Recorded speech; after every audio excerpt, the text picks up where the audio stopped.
mbooloo mi teew fii tey nga xamante ne dañoo bàyyi ko ci bépp bërëb ak fu ne ngir teewee si lii ñu leen di sant di leen gërëm ak yàlla def baax. barke Seydina Muhammad ñu ngi leen di wuyu si yéen sang yi nii ci wooteeg l'islam yi ngeen ñu woo ak wooteeg humanité di ñu dundal sunna Yonent bi sallallahu alayhi wa sallam. nee na yàlla suñu borom subhanahu wa taala dafay wax ci téeram ba ne ajibu daa'iya allahi wa aminu bihi sadaqallahu al-azim. da ngeen di wuyu wooteeg yàlla te gëm ko lii ci wooteeg yàlla yi la bokk. nee na ñu ngi nuyu di sant kilifa yi teew ci jotaay bi sàkku seen ñaan bi fa tabaaraka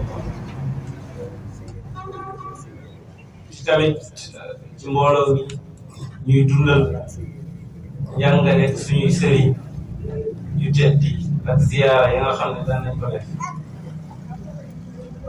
dana fa tabaaraka allahu ci ay bind yuñ bind bàyyi ko fi tabaraka allahu comme ni ko suñu maam yu baax di waxee Cheikhana Seydi El Hadji Malick Sy radiyallahu anhu alaa ya bani hada zamanu daawtukum li ihyaai diini bil ulumi ajibu.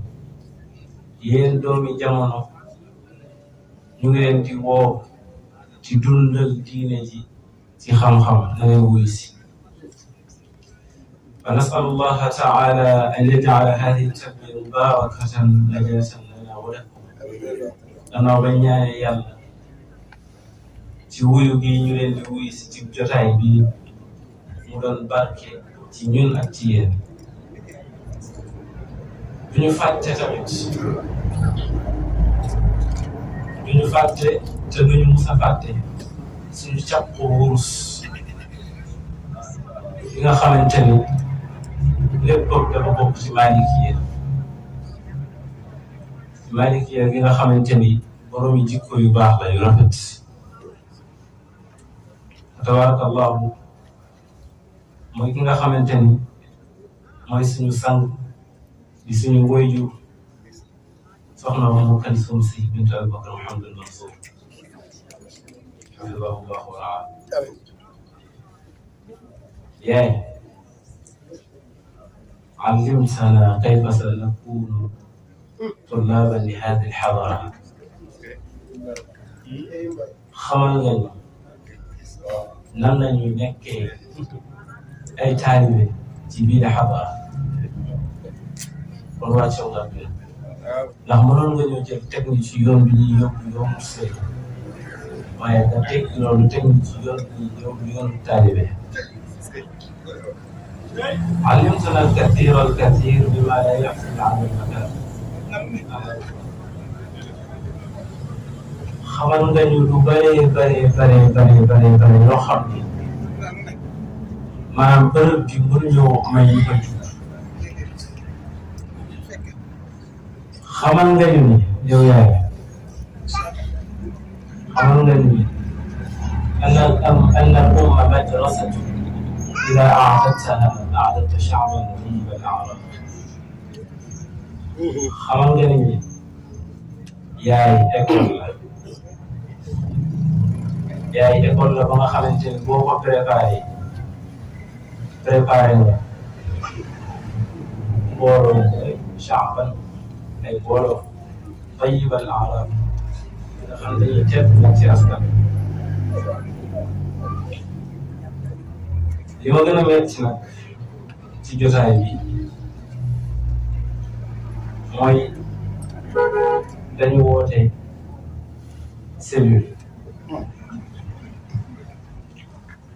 sampal ko ki nga xamante ni mooy suñu waajur di suñu sang di suñu sëriñ. li ma ci gën a metti mooy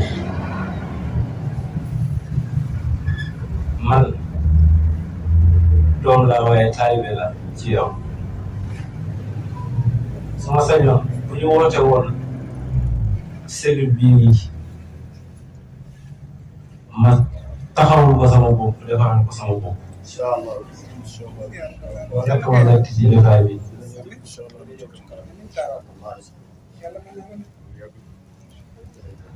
ñu ngi sant yàlla. yàlla nañu ko yàlla defal. ñu ngi ñaan yàlla tamit an yubarika lana haadihi wa li ahliha. ñu ngi ñaan yàlla mu barkeelal ñu di ak suñuy njaboot ak suñuy baay.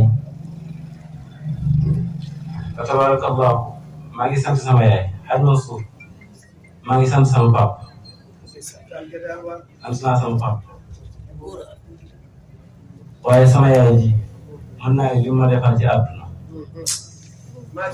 du ma ne benn baay defal ma ko ci àdduna def ma ko ngir tuddal sama papa moom def na li mu mën kenn du moom waaye kii def na ba def lu rawul mu mën man maa xam ba sa yaay di wàcc maa ngi toog